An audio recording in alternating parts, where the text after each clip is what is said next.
Today we have a video that I had actually made and prepared for Brian Orr's HVACR training symposium. This was a few examples of how not looking at the big picture and or missing some simple installation errors led to a giant snowball that turned into a disaster for the customer. Okay. You may recognize some of these videos. These are past videos. I picked a few of my favorite videos where they were kind of epic repairs. And most of the time it was really simple things that either people didn't follow the proper installation instructions, people didn't commission the equipment properly, people just missed some really obvious things. And it led to the snowball effect that got bigger and bigger and bigger in some cases. Growing up in the trade, I was taught by multiple people. I was taught by my father. I was taught by a lead service technician that worked with us, and I went to trade school, okay?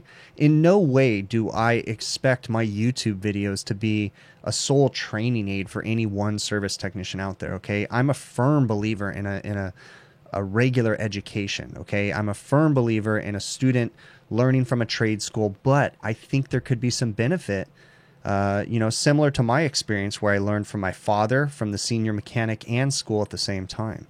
So I make these YouTube videos as a training aid, okay? Here's the things that I run into, the problems that I see, the mistakes that I make. Yes, I make mistakes, just like every one of you guys makes mistakes too, okay? Anybody that tells you that they don't make mistakes, they're lying, okay? We're human. It's part of our DNA, okay? Some of us learn from mistakes. Some of us don't learn from mistakes. You know, the hope is that we do learn from them. All right. So I've kind of compiled a few videos here. All right. And these are short clips from the videos. If you guys follow my channel, HVACR videos on YouTube, you guys may recognize some of these videos. Okay. Maybe not. Some of them are pretty old videos, but I think that the few videos that I picked here have some really cool clips and have some very good lessons that we could all learn from, okay? I certainly learn from even watching my own videos. You know, I even learn from the comments from people that they make on my videos and say, hey, you know what? You actually did that a little bit wrong. Or, hey, you know what? You could have done it this way. And I grow from that as a service technician too, okay? Every day I'm learning. Every day, all of us should be learning. There's always something new. As you guys have been going through the seminars today, I'm sure you guys all picked up a little bit of something from each one of these little sessions that you guys had, okay?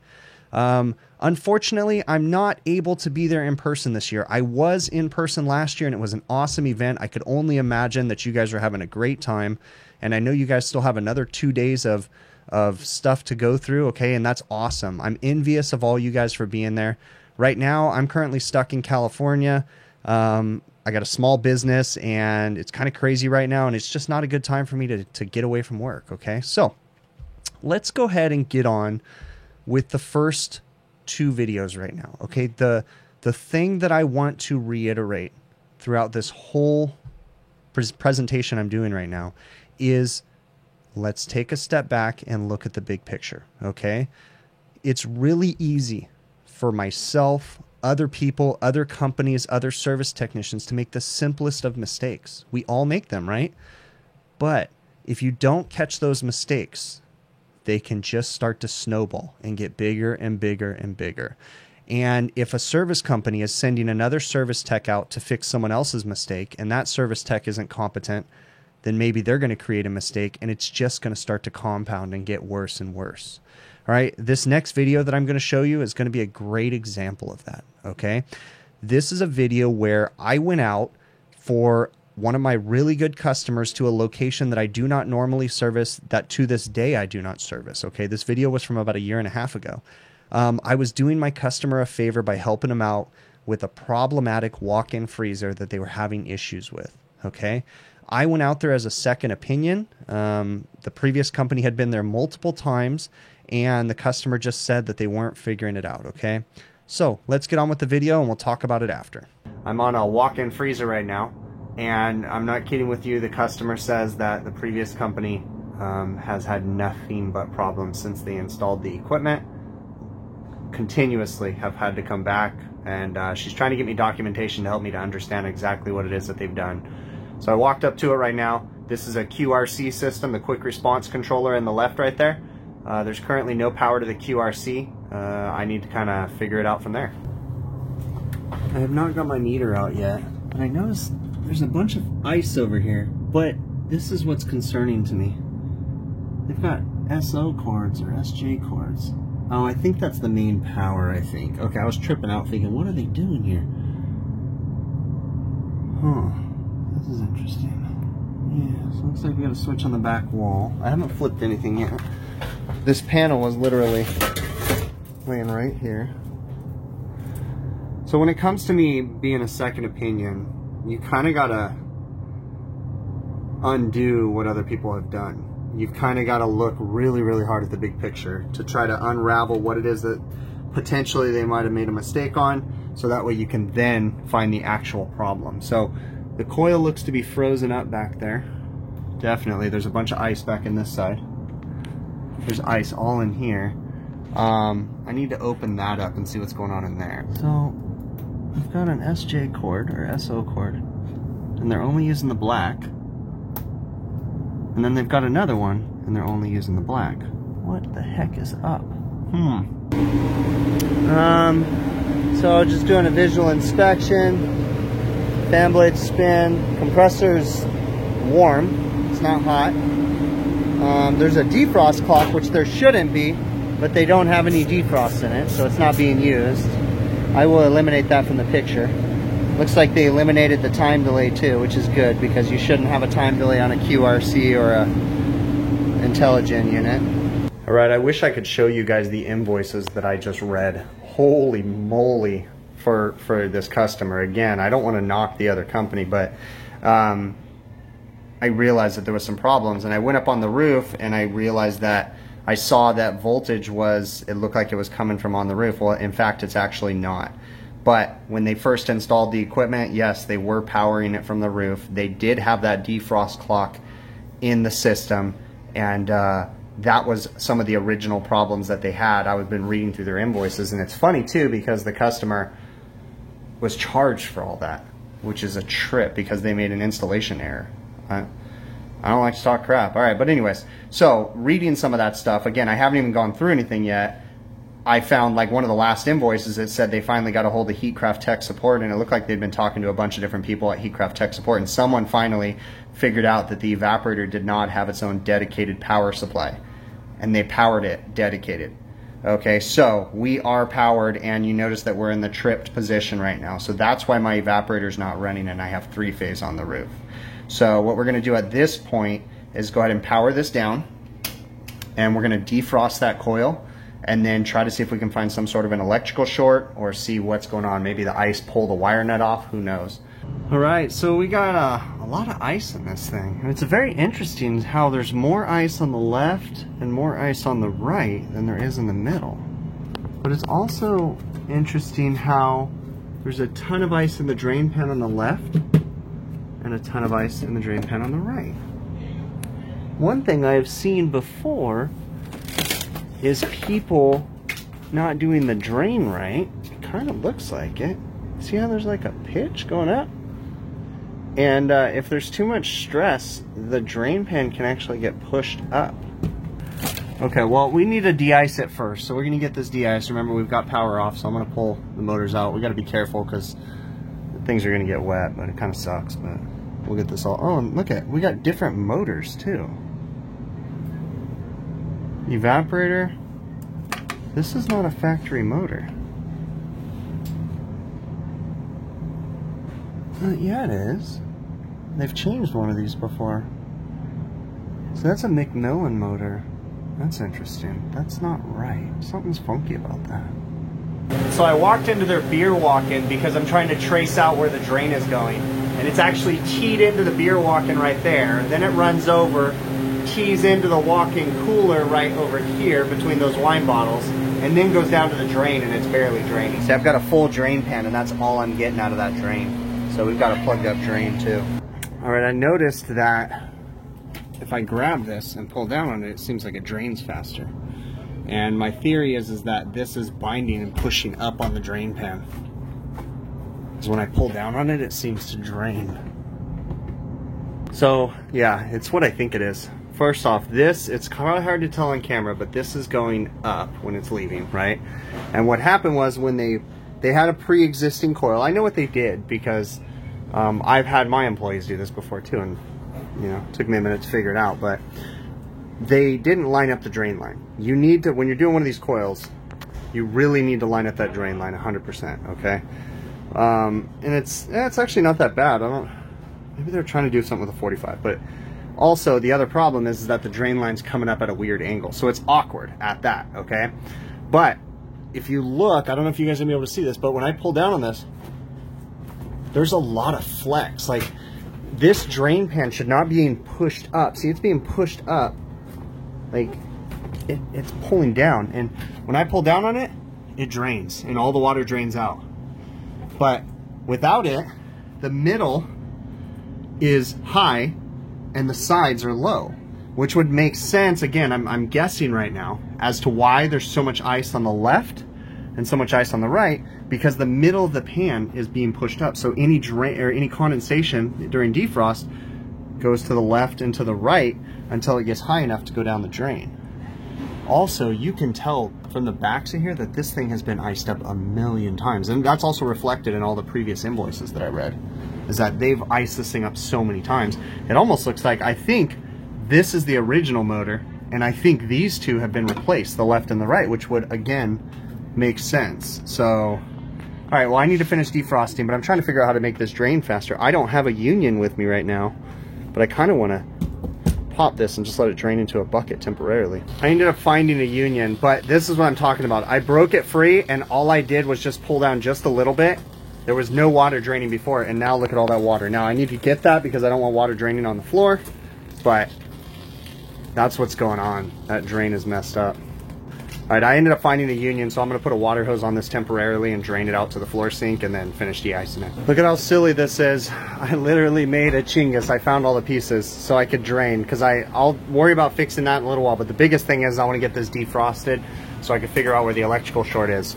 So I have these pieces already for blowing out other drains, so I just connected them and ran the drain to a hose, ran it outside. That way I can defrost this coil.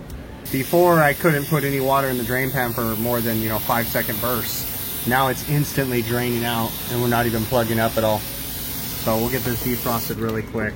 Still trying to keep water from dripping down on the box because we don't want to make a mess in here. Looks like I got a little drip, so I need to tighten that up. Look at how much damage there is from ice. It's been consistently icing up for a very long time on the left and the right. I already de-iced behind that, but this is what's scary over here. There's a transformer back there that gets high voltage and steps it down to low voltage. It's tucked back behind there, and it's completely encased in ice, and I have to defrost it in case it, and get it all wet.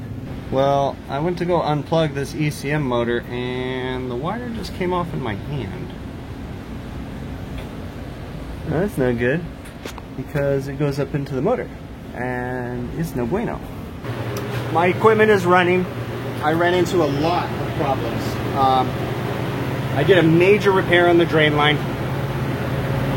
The drain line was totally pitched. They had this thing there somehow before. Also, it's pretty plugged up. There's a bunch of gunk in there. But the drain line was pitched in the wrong direction. I was able to bend the stuff behind the wall, put a massive pole on that, brazed on or soldered on this union. As I was taking the drain line heater off, I felt it crackling, and you can see it's exposed. So we can't put that back on. So I have to come back for that.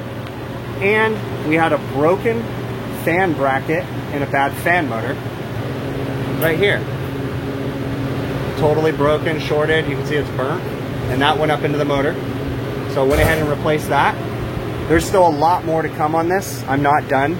That SA, SO, SJ cord, whatever, is a joke. I don't know why they're using just the black wire from each cord. But this will get them through the weekend. It's cooling. I'm going to jump on the roof and clean up my messes up there. It's getting late already. It is 8:34 on Friday night, as usual. One thing leads to another, right?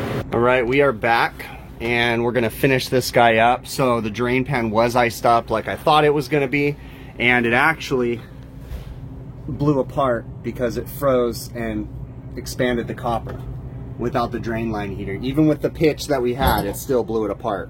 So we're going to repair that, and then we're also, I brought another person with me today, so we're also going to properly put a heater on there, insulate it, but we're going to blow out all the drain lines because they're interconnected between the walk-in cooler, the beer cooler, and the walk-in freezer. So we're going to blow them out make sure that's all good. New fan bracket, and then we're gonna get to the bottom of all that weird electrical crap going on in there. All kinds of issues up here. Sensors are too close to the heater. Looks like one had shorted out right there.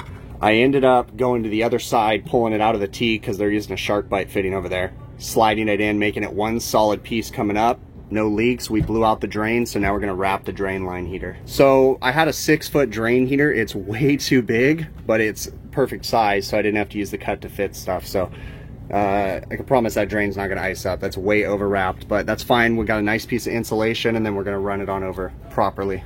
All right, and over here, I got rid of those SJO cords, whatever, ran them up top, nice and clean, 2 wires coming in. Drain line heater's wired in. We just need to tape these seams right here. I made sure that everything is secured and not going to touch any of the brackets down below because there was stuff. Made sure everything's nice and good. So we're looking good so far. All right. So was that ever a crazy service call? I mean, for real, I had to unravel all the craziness. Okay. So the previous company, you know, they went out there and they installed a piece of equipment and they didn't quite follow the installation instructions. They didn't pitch the drain the right way, and it snowballed and turned into a giant mess, of which they sent other service technicians out to try to repair, but they weren't competent in the diagnoses and ended up creating more problems and replacing parts. And they really just started throwing parts at it all together on this walk-in freezer. Looking at the customer's invoice, okay, they've replaced a circuit board, multiple sensors, they've replaced a transformer, they've replaced 2 evaporator fan motors, they replaced a condenser fan motor on the roof, they did some work to the drain line, and they rewired and added a new circuit breaker for the evaporator coil. And all of this, all right, was because they were chasing a ghost, okay? What started as a simple, they didn't run a dedicated circuit for the evaporator, and they didn't pitch the drain correctly, snowballed into all these problems of people throwing parts at this because they couldn't figure out why the evaporator kept icing up and icing up and icing up. And they thought maybe it had a bad board, and they thought maybe the sensors were bad. And, you know, I think they even changed the expansion valve, if I remember correctly, too. This is an EEV system. I mean, it was just one thing after another. And then just reading the notes, it was really interesting, too, because they were totally incriminated in their invoices. Like, found this wasn't installed right. And it's like, wow, I couldn't believe that. Anyways, we got the customer up and running, and they've been extremely happy ever since. Okay, so this next call was another interesting one where I went behind another service company. Okay, actually, not just a service company, but I went behind another service technician at a little hotel that I did some work at. Okay, they had their own in-house technicians, and I feel like the technician quite didn't understand what he was working on. Okay, and kind of made a few guesses. And I don't know for sure because I was behind him. So I was just trying to clean up the mess. Okay. So this is an ice machine. Let's get on with it and we'll talk about it after. All right, guys. So today I've got an interesting one. This was a real head scratcher. And it kind of threw me for a loop, but once we figured it out, you got that great satisfaction feeling. Okay. What I want to point out is, that you can't just always assume that the first problem you find solves what's going on. Okay. We're going to be looking at an ice machine right now, and we found a major problem right from the get-go. And it took me a few minutes to find this problem too. Okay. I was doing my ice machine paper where I write down all my pressures, and I was noticing that we had high suction pressure but normal head pressure, but we had really long freeze cycles, and we were going off on a 3-beep, or I think it was a 3-beep long, whatever the long freeze cycle, freeze backup timer on a Hoshi machine was, and it was causing them to constantly have to reset the machine. And they'd had their techs out at this particular this particular hotel chain. They had their restaurant out, or their techs out, and they couldn't figure out what was going on. It was a real, and I'm not knocking anybody. This was a very complex problem. But what happened was a few steps were skipped in someone's diagnosis, and they misdiagnosed something, okay? And you guys are going to see what I think happened at the end of the video, and then we'll do a recap and talk about it too. All right, when I'm working on ice machines, I like to take a notepad and write down the refrigerant pressures, okay? I was working on a Hoshizaki ice machine, and if anybody knows anything about Hoshizaki machines, they have in their tech specs book, they have the recorded pressures at 5 minutes into the freeze cycle, but I like to go above and beyond.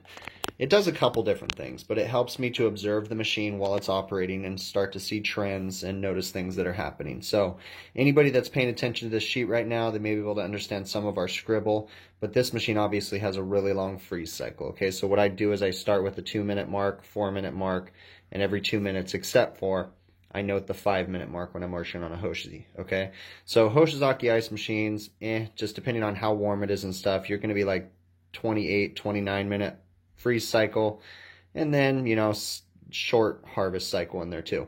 But you notice this machine went all the way to the 36-minute freeze cycle, and actually at that point in time, actually 38 minutes, at that point in time, I initiated a harvest cycle because something was going on.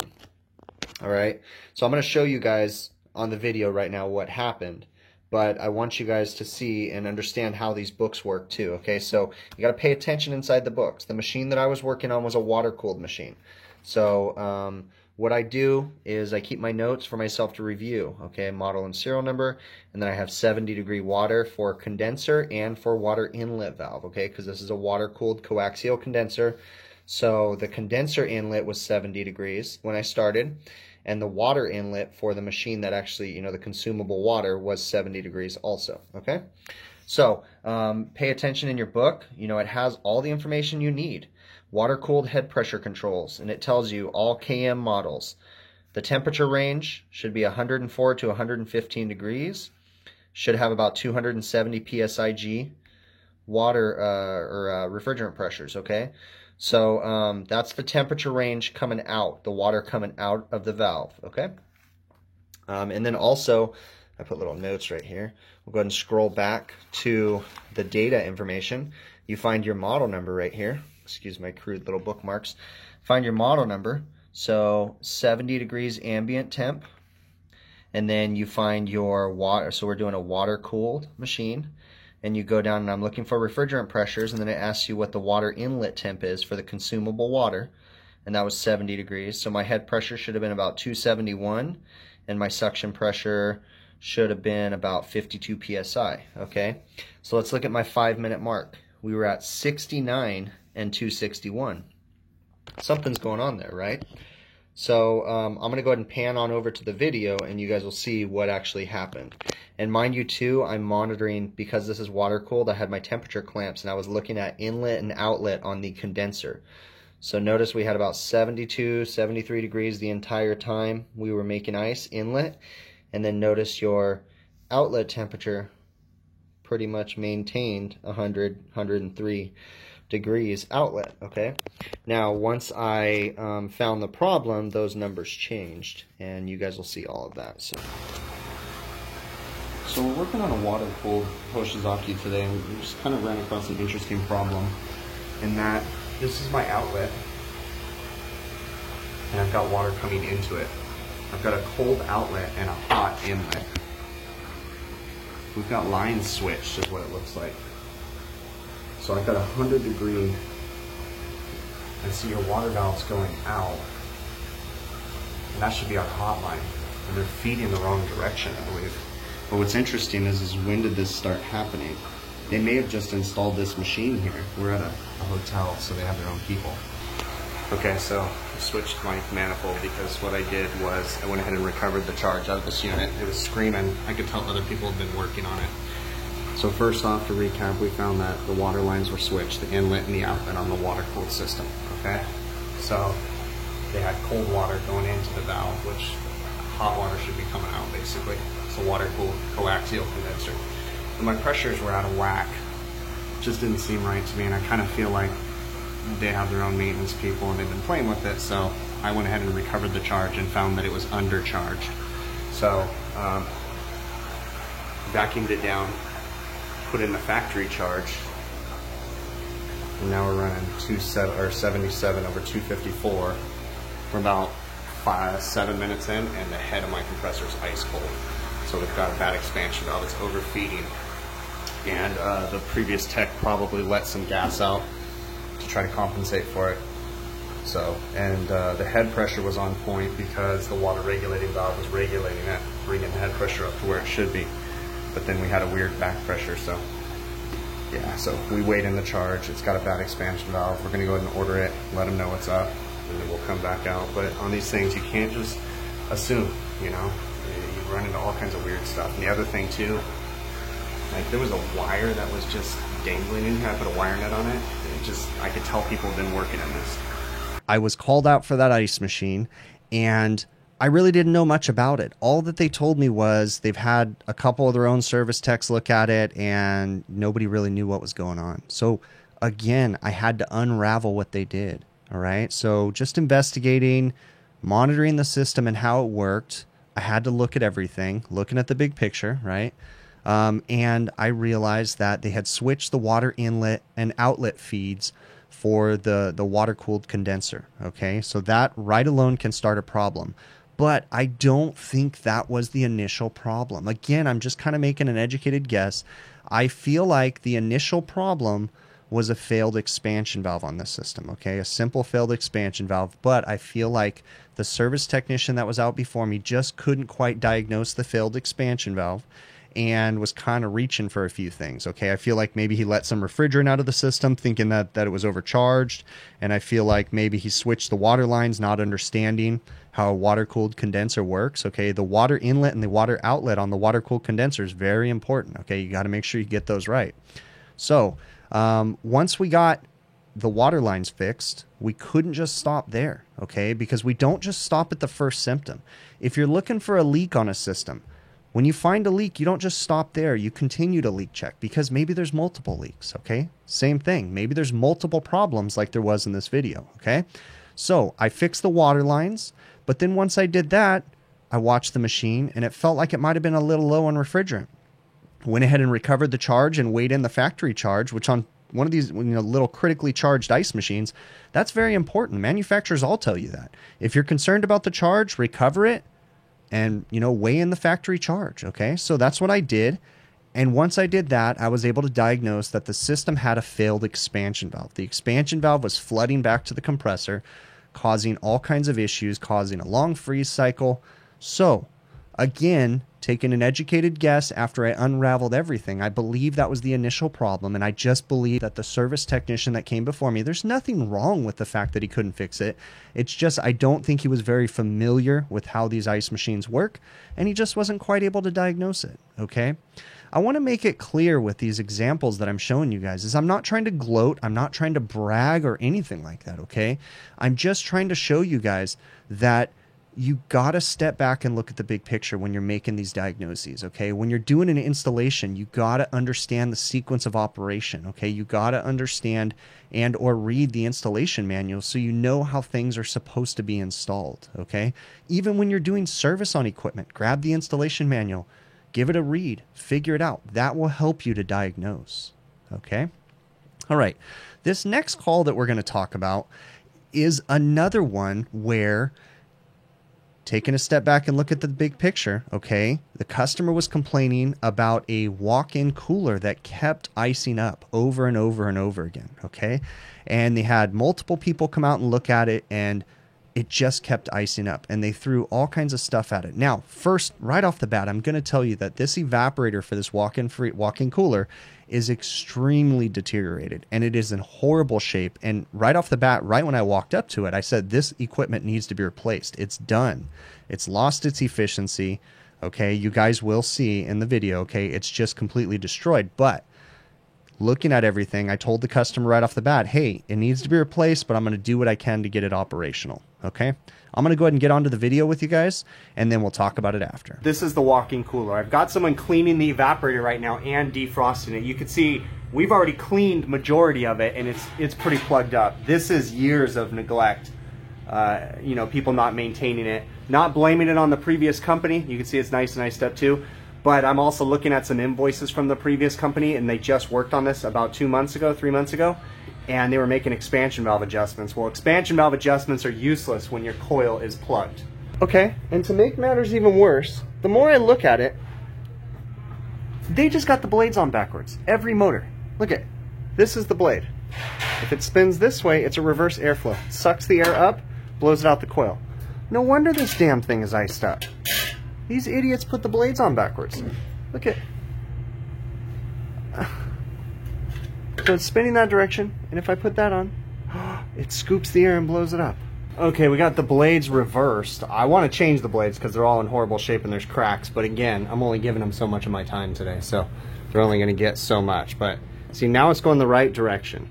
And you could tell it's been going the wrong direction for a very long time because look at the outside of the blade. It shouldn't be dirty, and they're filthy. So these things have been running in the wrong direction for more than months. And you can tell that the previous company has had a hard time because they've got the thermostat inserted in the coil, and usually people only do that when they're having freeze-up problems. And then looking at their invoices, I'm seeing they were having a lot of freeze-up problems too. Go ahead and bump it real quick, or go ahead and leave them on. This one's cracked, but we were able to straighten it out. Now we can actually feel air blowing out of the coil. Now, I've already told the customer too though, that this, like, they need to change this equipment. This is literally gonna get them through, but yeah, so at least we're operational. So that was a little short and simple one. It was something as crazy as the technicians didn't understand the proper airflow for that evaporator. Now, that was a bone space miser, I think is what they called that coil back in the day, okay? And it has reverse airflow, so meaning that the air gets sucked in through the evaporator fan guards and blows out, so it sucks in that way and blows out of the evaporator coil. And if you don't understand that, you're going to get confused. So the service technicians prior, multiple service technicians that had worked on this particular piece of equipment, all came out trying to figure out why this evaporator coil was icing up. Number one, I'm going to tell you, is that the fins, the fin pack had completely separated from the copper tube. So you can actually grab the fins and move them back and forth on the copper tube. So right off the bat, it's not going to absorb heat properly. That's going to cause a massive loss in efficiency. And that alone means that it's time to replace the evaporator coil, okay? But looking at the big picture, we need to get the equipment operating until replacement. Mind you, this equipment had already been replaced. I went out there, made the diagnosis, did the temporary repair, and I went back a couple weeks later and I replaced all that equipment, okay? So, and it didn't take much. I didn't even have to try to argue with the customer. I just told them it needed to be replaced, and they said, okay, cool, do it, you know? So it was that easy, right? But what I found is that the technicians before had put the fan blades on backwards for the rotation of the motors, so the fan blades were just fighting themselves, basically. They weren't moving air like they should be. Airflow is king when it comes to refrigeration, air conditioning, or heating. You have to have a means of heat transfer. You have to have air moving to transfer that heat. If your compressor on the roof on this refrigeration equipment is pumping its little heart away, sending liquid refrigerant down to the expansion valve, okay, and the expansion valve is feeding refrigerant into that evaporator coil, we have to move air across to transfer the heat of the box, so that way the evaporator can work efficiently, we can send the refrigerant back to the compressor to cool it off, and we can just continue the process of relocating that heat from the evaporator to the outside space where the condenser's at, okay? So in this situation, they had the evaporator fan blades on incorrectly, and they had been that way for a very, very long time. And I showed in the video, you could tell because of the dirt and, you know, junk buildup on the fan blades. It had been like that for, it looks like, years. And multiple technician after multiple technician could not seem to figure that out. It really wasn't. I'm not the smartest person in the room because I figured that problem out. I was just able to step back and say, okay, if multiple people have looked at this, what are they missing? And I was able to step back and say, okay, you know, sometimes maybe I would assume, you know, I don't know what was in the minds of the technicians that were out there before me, but maybe they were being pressured by the office. Maybe dispatch was on them to get to the next call. I don't know, okay? I've since heard that from many other technicians that have reached out to me saying, how is it that you get to spend so much time on these service calls? You know, I get people emailing me all the time. How many service calls do you do a day? And it's like, I don't have a number. I do as many as I can. You know, a service, and they say, you know, people will ask me, how long does it take you? What's your average service call? And it's like, it is what it is. If I go out there and equipment needs to be repaired, it is what it is, okay? Of course, keeping the customer in the loop, letting the customer be in the decision-making process, but I don't have a blanket number. You know, I don't tell my own service technicians that you have 2 hours to be on that call and move on to the next one. That's just not how I run things, okay? a call takes as long as a call takes, okay? Now, of course, in the middle of the summer, sure, we got to go out and triage and put fires out, get equipment running so we can return back and do big picture repairs later. Yes, that does happen, okay? But I mean, we always try to get it done, okay? I'm not in a hurry as an owner to close out a service call. I want to finish a service call. For me, making a quick buck from a customer is not beneficial for me. Even if I made $100,000 today from a customer, okay? That's not anything to me because I want to continue working for that customer for the next 20 years. So I'm not going to try to rip them off. I'm not going to try to get them that one time, okay? I want to do repairs for them for the next 20 years. Honest, hard working, good repairs for that customer, okay? So I was able to take a step back, look at the big picture, realize that the fan blades were going on backwards, okay? Fix all the junk they had going on with there, change that temperature controller, pull it out of the coil, put a normal defrost clock up on the roof, get the system operational until we could replace the equipment. Okay? So again, I'm not a perfect technician, guys. I make mistakes too. This last video is an interesting one. And this is going to show you an example of people not properly commissioning equipment and how sometimes in the restaurants things can be overlooked for so many years. Okay? This one is a crazy one. Let's get on with the video and we'll talk about it at the end. So the complaint today is that the exhaust fans won't shut off. As they come in the morning, the switches are off, but they're always running. Same thing on both of their hoods.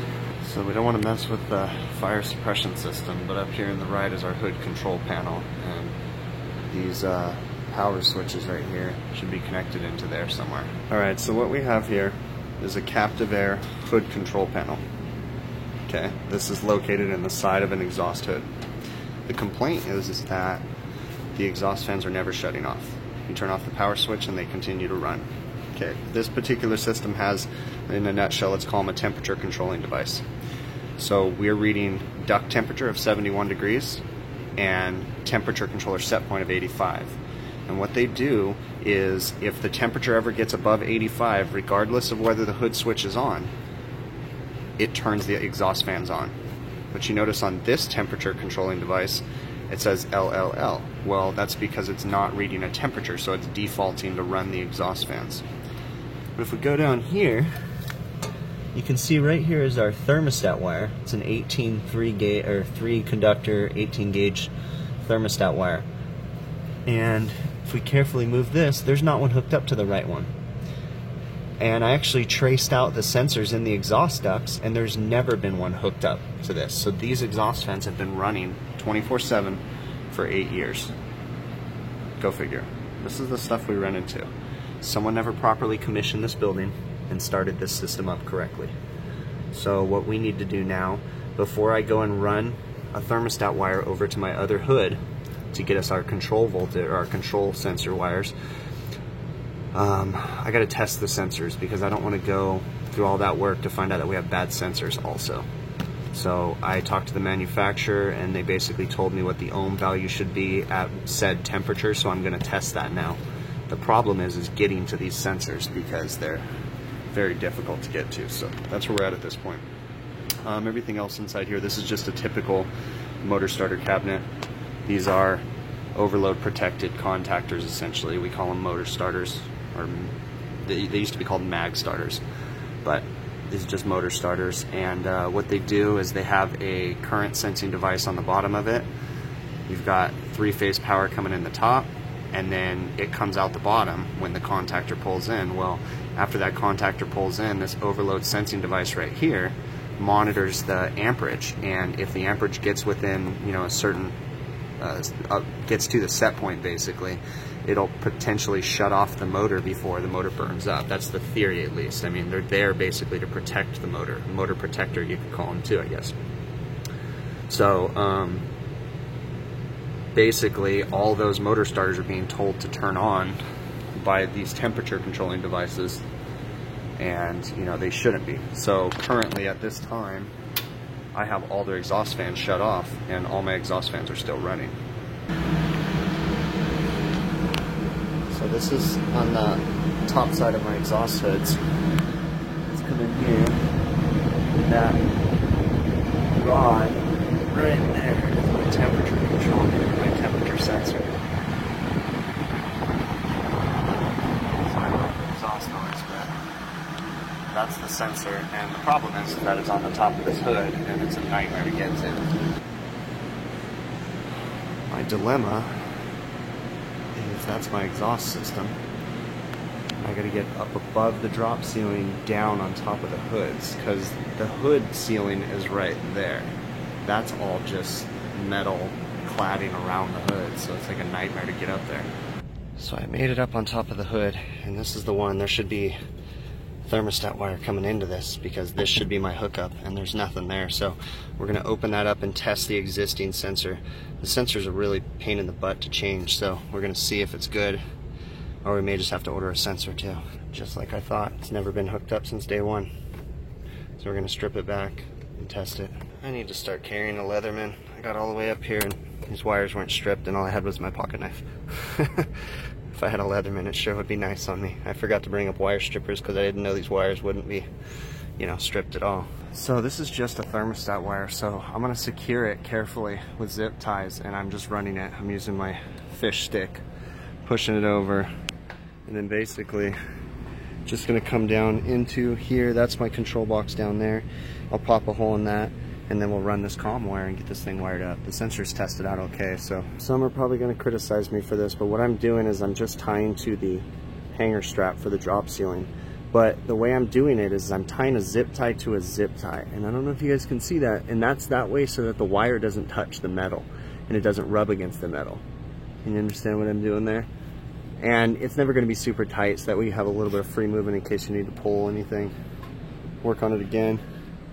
Same thing right here. It's tied to the zip tie, so that way it's not rubbing against the wire. That way we don't rub out on the drop ceiling thing. And I'll secure it on the other side too. Okay, so I landed the 3 wires.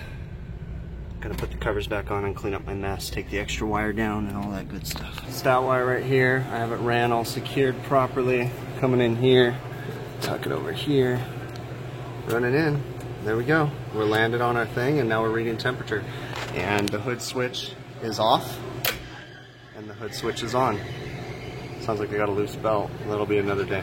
Could you imagine that customer? So what happened is the customer got a new manager at that location, okay? The new manager started trying to look at everything, and he's like, hey, how come when I leave at the end of the night, my exhaust fans aren't turning off? So he called me out, okay? The service call was the exhaust fans weren't turning off when they turned the switches off. And when I walked up, I was kind of surprised to figure out that that exhaust fan had been running for that many years all the time. It never shut off unless someone shut off the breakers. That's it. And the customer didn't know how to shut off the breakers, okay? Nobody installed and or commissioned that equipment properly on the original install. That hood has never had the temperature sensor, or comm wire, I guess I should say, landed on the sensor and brought to the hood control panel. So therefore, the temperature controlling device always ran the exhaust fans. Now, a lot of new exhaust fans these days in restaurants have all kinds of safeties built into them like this. And I think it's a good thing. These safeties are good because if you guys have ever done any restaurant work, there's, you know, lots of weird exhaust situations, and I've seen fires happen in kitchens, and fire suppression systems go off because exhaust fans aren't working properly. So I like the idea of the redundant safeties on these things. We have 2 temperature controlling devices, and if they ever see a temperature above 85 degrees, they automatically turn on the exhaust fans no matter what. And that's a great idea because it helps, okay? Even in a fire situation, turning on the exhaust fan is going to help to suffocate the fire so long as it turns off the makeup air to the building too, okay? So this is one of those situations where the installation tech made a mistake. The service company that had been servicing that restaurant for however many years has made mistakes. I don't know if it was 1 company, 2 companies, I have no idea, but they made mistakes, and nobody realized that those exhaust fans were never shutting off. Very interesting to think about that. You know, I could imagine that, you know, if you're not a technician that's really passionate about what you're doing, you know, and you're not really invested in your career, you know, then it's easy to overlook things like that, I would imagine, right? But I would think that there would be notes and documentation from technicians prior saying, You know, what I like to do is I like to leave a note on the hood control panel. You know what? Notified management. This has never been here, my name and the date. So that way the next guy, I try to take away any excuse that the next guy has to talk bad on me. Okay. Because, hey, I don't want to be blamed for this problem. So let's just say that I was the previous company and the customer never fixed that problem or never approved the repair. Well, of course, I'm going to leave some sort of a note because I know that I'm probably not going to work for that customer forever. So I'm going to leave a note to tell the next guy, hey, this is what's going on. I've told them multiple times. Nobody approved it. Okay. That's another thing dealing in restaurant work that we have to deal with quite often. You know, just because we give a big picture diagnosis, just because we go in there and we look at everything and we step back and we give them a big picture quote, doesn't mean that they're always going to approve that big picture quote. Okay. The best that we can do, or at least the way that I like to think about it is, the best that I can do is give the customer all the information, document, give them the facts, let them make the decisions, and just get it all in writing. So that way you are doing your job. So even if I know that a customer is a cheap customer, or they don't want to spend money, or in my eyes, they're a cheap customer, maybe I don't know the whole situation, you know, who knows, but just because in my eyes I think that they're a cheap customer does not mean that I'm not going to give them a big picture diagnosis. Okay. I'm always going to try to take a step back, look at everything, give them the options, and let them make the decisions on what kind of repairs they want to go forward with. With this whole HVACR videos project that I have going on, this has been a very humbling experience. I never anticipated it turning into what it has turned into. I'm still just a little service technician running a very small service company out here in Southern California. Okay. The channel's growing bigger than I can even handle. It's kind of crazy. But I am growing from this channel myself too, because of the feedback from all of you guys. Okay. I appreciate the feedback and it helps me to grow. And you guys actually keep me on my toes too, because there's times, guys, there's times that I go out to a service call and I'm just tired and I don't want to look at the big picture and I just want to gas it up and move on, you know, or whatever. But I often will find myself thinking, you know, because I typically film almost every service call. Whether or not I make a video from every service call, that's pretty common because sometimes things happen. You know, you're recording and then all of a sudden the customer turns on music and it kind of ruins the video or whatever. So I have tons and tons of footage of stuff that's not even, you know, usable basically. But when I create a video or when I'm filming, I'm always thinking, you know what? No, I need to be thorough because I'm filming this. I can't show something that's not thorough. So the point that I'm trying to make is I'm not perfect. Okay. This idea that people have that I'm this perfect technician that always looks at the big picture, that always wants to do things right.